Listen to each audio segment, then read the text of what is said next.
बोकारो दिन भर में आज सदर अस्पताल में चिकित्सक की ड्यूटी के दौरान अचानक निधन।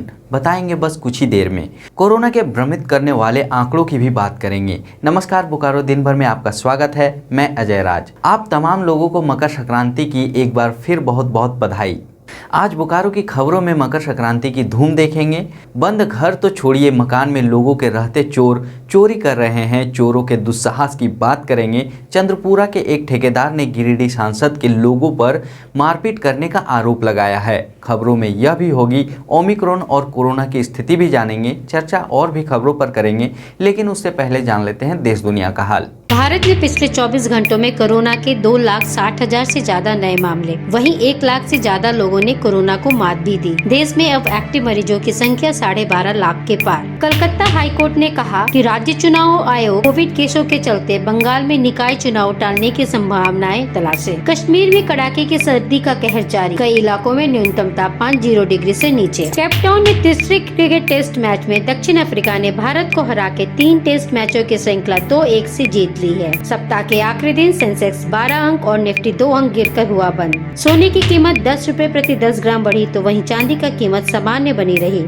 अब एक नजर आपके राज्य झारखंड की 3 बड़ी खबरों पर। झारखंड के मुख्यमंत्री हेमंत सोरेन ने अधिकारियों को निर्देश दिया है कि जल्द एक सिस्टम तैयार करें ताकि 26 जनवरी से लाभुकों को पेट्रोल में छूट मिल सके। झारखंड सरकार की हर महीने अधिकतम 10 लीटर तक की पेट्रोल खरीद पर अधिकतम 250 रुपए सब्सिडी देने की योजना है। झारखंड हाई कोर्ट ने राज्य के मुख्य सचिव के प्रमोशन पर रोक लगाने वाली याचिका को खारिज कर दिया है। इससे सभी विभागों में सैकड़ों कर्मियों की प्रोन्नति का रास्ता साफ हो गया है। झारखंड हाई कोर्ट ने 7वीं से 10वीं जेपीएससी संयुक्त सिविल सेवा मुख्य परीक्षा पर रोक लगाने से इनकार कर दिया है। तो यह थी देश दुनिया और झारखंड की खबरें। अब नजर डालते हैं बोकारो के 9 प्रखंडों की खबरों पर, जो आज सुर्खियों में बनी रही। मकर संक्रांति की धूम की बातें बस कुछ ही पलों में करेंगे। पहले जिक्र अन्य खबरों की। बोकारो सदर अस्पताल में रात की ड्यूटी पर तैनात जनरल फिजिशियन डॉक्टर नसीम की शुक्रवार सुबह हृदय गति रुकने से निधन हो गया। जानकारी के अनुसार सुबह सीने में दर्द महसूस करने के बाद वे सदर अस्पताल के ऊपरी मंजिल से नीचे आकर दवा खाकर चिकित्सक विश्राम गृह जा ही रहे थे कि अचानक वे जमीन पर गिर पड़े। तुरंत ही उनके सहयोगी चिकित्सकों ने उनका इलाज शुरू कर दिया, पर उन्हें बचाने में नाकामयाब रहे। घटना के बाद पूरे अस्पताल में चिकित्सकों और स्वास्थ्य कर्मियों के बीच दुख का माहौल है। क्या हुआ था मैडम? वो नीचे गए 6:30 बजे, बोले हमको चेस्ट में पेन है, बीपी नाप दो। बीपी नाप दिए तो बोले एटनोल टैबलेट दो, तो टैबलेट दिए। फिर टैबलेट खाए, गर्म पानी पिए, तो वो ढकार आया, तो बोले सिस्टर अब ठीक लगा, थोड़ा सा हमको घूमने दो। इसी के बीच में फ़ोन आया, फ़ोन करते ऊपर ही चढ़े और यहाँ से फिर जाते वक्त में सीढ़ी में गिरे। क्या नाम है डॉक्टर साहब का? डॉक्टर नसीम। चेस्ट में थोड़ा पेन बता रहे थे हम लोग। अच्छा, तो फिर अपने ईसीजी करो, तो ईसीजी के लिए हम लोग सब व्यवस्था कराए। उसी के बीच में सर यहाँ आ गए। फिर जा रहे थे, इसी के बीच में उस सीढ़ी में गिरे। तुरंत नीचे गए हम लोग तुरंत। कितने बजे घटना है? 6:30 पौने 7 बजे। पूरा दम जैसे लेने लगे, ठीक है। और उसके बाद जो है फिर मेरे वो नर्स आई, उधर से देखे चेक करके कि सर पड़ा हुआ है, तो फिर और लोगों को बुलाए। उसको बुलाने के बाद फिर ले गए और ले जाकर चेकअप किए। फिर उसके बाद जो है कितने बजे वही 6:30 या तो पौने 7 बजे। हम लोग के पास घड़ी नहीं थी, लेकिन मैंने अंदाजा इसी तरह। बोकारो में कोरोना को मात देने वालों की संख्या बढ़ रही है, पर यह आंकड़ा भ्रमित कर सकता है। कोरोना के चाल और व्यवहार का अनुमान सिर्फ इस आंकड़ों के आधार पर लगाना घातक हो सकता है, क्योंकि कोरोना को हराकर स्वस्थ होने वाले की संख्या जरूर बढ़ रही है, पर साथ ही साथ कोरोना के रफ्तार में भी कोई कमी नहीं आई है और कोरोना आज भी उतने ही लोगों को संक्रमित कर रहा है, जो कि चिंता का कारण है।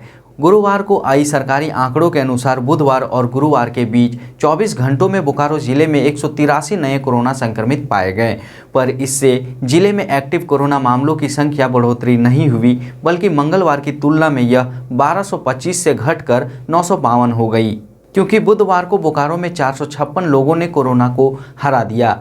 जैसा कि आंकड़ों से साफ है कि कोरोना की रफ्तार में कोई कमी नहीं आई है। कोरोना अपनी बेकाबू रफ्तार बरकरार रखा है और लोगों को बीमार करता जा रहा है। इसलिए हमें जरा भी लापरवाह होने की ज़रूरत नहीं है और कोरोना नियमों का पालन करते हुए अगर वैक्सीन ना लगा हो तो जल्द से जल्द वैक्सीन लगवा लेना है। जहां तक जिले में चल रहे टीकाकरण की बात है, Bokaro civil surgeon doctor Jitendra Kumar Singh के अनुसार गुरुवार को कुल 184 सेंसन साइट पर 7,755 नागरिकों को कोरोना वैक्सीन लगाया गया, जिसमें 15 से 18 साल साल के 2598 छात्र छात्राओं को जिले के 73 सेंसन साइट, 58 स्कूल के सेंसन साइट भी शामिल हैं, पर टीका का पहला डोज दिया गया।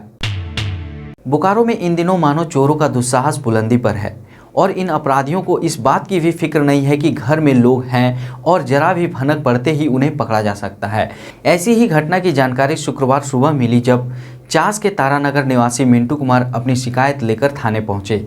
मिंटू कुमार के अनुसार चोरों ने कमरे का ताला तोड़कर संदूक में रखे गहने पर हाथ साफ कर दिया, जबकि उसी घर के दूसरे कमरे में वो सोए हुए थे। शुक्रवार की सुबह जब उन्होंने दूसरे कमरे का रुख किया तो कमरे का ताला टूटा पाया और अंदर संदूक में रखे सामान बिखरे पड़े थे और उनमें रखे गहने गायब थे। मिंटू कुमार के अनुसार गहने और नकद मिलाकर उन्हें 60 से 70 हज़ार का नुकसान हुआ है। पुलिस घटना की जांच कर रही है।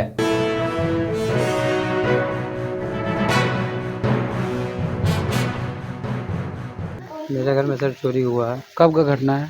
ये करीबन 1:30 से 1 के बीच में घटना है। कल रात का घटना है? हाँ, वही रात में ही हुआ है। अच्छा, कितना रकम की चोरी हुआ है? क्या क्या चोरी हुआ है? करीब मेरा वाइफ का मंगलसूत्र था, पायल वगैरह था, अंगूठी वगैरह थी और बिछिया उछिया, बाबू का मेरा था हाथ का बाला वगैरह और नगद पैसा कुछ थे।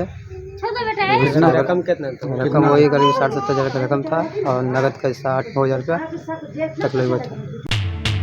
गिरिडीह के सांसद चंद्र प्रकाश चौधरी के लोगों पर चंद्रपुरा थर्मल पावर स्टेशन में काम कर रहे एक ठेकेदार के साथ मारपीट करने और जान से मारने की धमकी देने का आरोप लगा है। गुलजार रोड लाइसेंस के प्रोपाइटर गुलजार सिंह राजपूत के साथ कथित तौर पर मारपीट की घटना डीवीसी गेस्ट हाउस के सामने हुई है। गुलजार सिंह राजपूत ने आरोप लगाया है कि सांसद के लोगों ने उनके साथ मारपीट किया और उनकी बातों को न मानने पर और बुरा करने की धमकी दी, जिससे वो दहशत में है। इस मामले में जिन पर आरोप है उनका पक्ष जानने की कोशिश हमने की, पर उनसे संपर्क नहीं हो पाया। वहीं चंद्रपुरा पुलिस के अनुसार मामले की जांच की जा रही है। सर, हमारा कल एक मारपीट हुई है चंद्रपुरा में। हम लोग बिल लगाने के लिए आए थे क्योंकि हमने 2021 में हमने फरवरी में एक सीएसपी ऑन डैम का काम चालू किए थे। उसमें क्योंकि जब हम लोग शुरू में आए तो हमारे चंद्रपुरा के कुछ लोग आए और बोले कि भाई आप बाहर से आए हैं, हम लोग भी साथ में काम करेंगे रखेंगे तो हमको काम करने देंगे, नहीं तो नहीं करने देंगे। तो हम पता था कि तो पता चला ये संसद महोदय जी के, चंद्र प्रकाश संसद जी हैं, उनके आदमी थे। हम भी बोले चलो बाहर से आए हैं तो उनकी मिल के साथ काम कर लें, कोई बड़ी बात नहीं। हमने मीटिंग किया संसद जी से। संसद जी बोले भाई ये मेरे आदमी हैं, वो मिल के काम करेंगे, उनको भी क्योंकि रोजी रोटी चाहिए। हमसे हमारा एग्रीमेंट हुआ पार्टनरशिप डीड का और उसके बाद वो काम चालू किए। पर बीच में इनको 2 महीने से पता नहीं कैसे क्या हुआ, फिर मेरे को आना पड़ा कल परसों दिन बिल लगाने के लिए। और बिल लगाने में आए तो परसों दिन भी 2-3 गाड़ी भर के लोग आए तो मैं इनको विरोध किया। पर कल परसों मारपीट नहीं किए, बहुत ज़्यादा कोशिश की, पर क्योंकि मेरे से क्योंकि और आदमी थे तो मारपीट नहीं कर पाए। कल पर अचानक 3 बजे करीब आके हम लोग चाय पीने जा रहे थे। उस समय यहाँ जो गेस्ट हाउस है, हमारे गेस्ट हाउस से यहाँ पे बंगला है चंद्रपुरा का डायरेक्टर का, वहीं पे घेर लिए मेरे गाड़ी खाली स्कॉर्पियो आके। और मैं अपनी सफ़ेद गाड़ी में जा रहा था तो वैसे सामने गाड़ी रोक दिया। उतार के जैसे मेरा गाड़ी रोका, मेरा हाथ खींच के बाहर निकाले। रोकने के बाद जैसे ही हम लोग उतरे, हम लोग को दोनों को जबरदस्ती खींच के नीचे उतार के तीनों लात जूता से कंपनी के मालिक को, मेरे कंपनी के मालिक को और मेरे को 5-6 झापड़ मारे और मेरी कंपनी के मालिक को गिरा के लात जूता घूस बेल्ट से काफ़ी देर तक मारते रहे। जब बेहोश हो गए तो लोग फिर अब उस बीच में वो लोग धमकी भी देते रहे। सर, हम लोग इतने डरे हुए सर, हम लोग किसी तरह जान बचा के यहाँ भाग जाए। कल हम लोग हॉस्पिटल में भी नहीं रह पाए, जबकि हमारे जो कंपनी के मालिक हैं काफ़ी सीरियस थे, लेकिन हम लोग नहीं रह पाए। वहाँ की कोई प्रोटेक्शन भी नहीं था। और हम लोग किसी तरह यहाँ से निकल जाए, किसी तरह बिल उल लग जाए हमारा, भगवान के भरोसे। हम लोग काफ़ी डरावना स्थिति है सर। इसको सूचना हुई थी तो पुलिस आई थी, फिर हम लोग को रेलवे स्टेशन तक छोड़ के हम लोग फिर बोकारो निकल गए। बोकारो में इनकी जो हालत थी उसमें हम लोग क्या कुछ भी हो सकता था, तो हम लोग फिर पहले वहाँ गए, फिर वहाँ की भी पुलिस को इन्फॉर्म किया। अब बात मकर संक्रांति के धूम की। पूरा बोकारो आज देश के कई हिस्सों की तरह संक्रांतमय रहा है और लोग अपने अपने घरों और नदी तालाबों में उत्सव मनाते नजर आए। हालांकि कई जगहों पर इसकी वजह से कोरोना नियमों की अनदेखी से भी इनकार नहीं किया जा सकता। बोकारो में तारीखों पर 2 राय के बीच कई जगह लोगों ने शुक्रवार को पर्व मनाया। नए फसल के तैयार होने की खुशी में मनाए जाने वाले इस पर्व को भारत में कई नामों से जाना जाता है, जैसे खिचड़ी, पोंगल, संक्रांत, बिहू। ज्योतिष शास्त्र के मुताबिक जब सूर्य धनु राशि से मकर राशि में प्रवेश करते हैं तब मकर संक्रांति मनाई जाती है। खगोल शास्त्र के अनुसार सूर्य जब दक्षिणायन से उत्तरायण होते हैं तब मकर संक्रांति मनाई जाती है। आज सुबह से ही बोकारो वासी दामोदर नदी के तट पर स्नान, ध्यान, सूर्य की पूजा, उपासना और नए फसल चिड़वा, दही, गुड़, तिल इत्यादि का दान करते नजर आए। कोरोना काल से पहले आज के दिन दामोदर नदी के तट पर मेला लगता था, पर आज उसकी चमक फीकी नजर आई, पर लोगों में श्रद्धा उतनी ही देखी गई। वही बोकारो का अयप्पा मंदिर, जहां 3 साल पहले तक आज अलग ही नज़ारा होता था, वहां जश्न की कमी जरूर दिखी, पर कोरोना के नियमों का पालन करते हुए भगवान की पूजा अर्चना हर साल की तरह ही की गई। बोकारो के कई हिस्सों में शनिवार को भी मकर संक्रांति मनाए जाने की खबर है।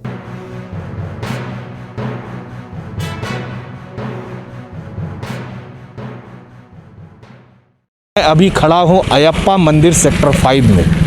आपको बता दें आज 14 जनवरी है और यहाँ पर आज के दिन मकर संक्रांति का बहुत ही बड़ा उत्सव हुआ करता था। 2020, 21 और 22 3 साल से यहाँ पर मकर संक्रांति का फेस्टिवल लोग अपने घर में ही मना रहे हैं। प्रोटोकॉल को देखते हुए जैसा कि आप देख रहे हैं से कॉशन, सावधान, एक बैरियर लगा हुआ है। यहाँ पर कोई भी व्यक्ति आज के दिन नहीं आ सकते हैं। गेट पूरी तरह से बंद है। पुजारी जी अंदर में सिर्फ आज पूजा की है और प्रसाद घर तक पहुंचाती है। यहाँ के जो भी संगठन के लोग हैं, सोसाइटी के लोग हैं, आज यहाँ मौजूद नहीं है। सभी लोग प्रोटोकॉल का पालन करते हुए अपने घर में ही वहीं से भगवान अयप्पा को याद किए और प्रसाद खाए हैं। मैं आपको बताऊं कि कोविड जिस तरह बोकारो में पैर बढ़ाए चले जा रहा है, सरकार के दिशा निर्देश थे कि आज किसी भी तरह का कोई भी समारोह यहाँ नहीं किया जा सकता है। यहाँ हर साल आते थे। हाँ, पिछले 3 साल से नहीं आ रहे थे, कैसे भगवान का पूजा कर रहे हैं? देख ही रहे हैं, बाहर ही से देख कर चल जा रहे हैं। अच्छा, तो आते थे तो उस समय तो बहुत भीड़ रहता था, आज तो है नहीं एक भी आदमी। तो आज आपको प्रसाद भी नहीं मिला होगा? नहीं, उसी के लिए आए थे। कहाँ देख रहे हैं, कोई नहीं नज़र आ रहा है। अब जान लेते हैं बोकारो जिले का तापमान। मौसम विभाग के अनुसार आज का अधिकतम तापमान 20 डिग्री सेल्सियस और न्यूनतम तापमान 14 डिग्री सेल्सियस रिकॉर्ड किया गया। आज का comment of the day Karunesh Shekhar द्वारा किया गया है, जिन्होंने 13 जनवरी के हमारे शहर आपका कार्यक्रम कार केयर बोकारो में झारखंड की पहली मशीन में यूट्यूब चैनल पर ये कमेंट किया था। उन्होंने लिखा है, बोकारो में कब क्या नया हो रहा है या हुआ है यह जानकारी सभी को तो नहीं होती, पर जो भी इस न्यूज़ को देखते हैं उन्हें मालूम हो जाता है। इसके लिए पूरी टीम की काम की मैं सराहना करता हूं और धन्यवाद देता हूं। करुणेश जी, सबसे पहले तो हमारे साथ जुड़े रहने के लिए आपका तहे दिल से शुक्रिया। और मैं आपको बताऊं कि हम लोग सरोकार की पत्रकारिता में विश्वास करते हैं, इसलिए हम खबरों की भीड़ में से भी वैसी खबरों को चुनते हैं और प्रमुखता देने का प्रयास करते हैं जो अधिक से अधिक आम लोगों से जुड़ी हो और वैसी खबरों को जिसकी आपको ज़रूरत हो। हमारा टैगलाइन ही है द न्यूज़ यू नीड, यानी वैसी खबर जिसकी आपको ज़रूरत है। अपने सवाल, सुझाव और सूचना के साथ हमारे साथ बने रहें। एक बार फिर आपका धन्यवाद।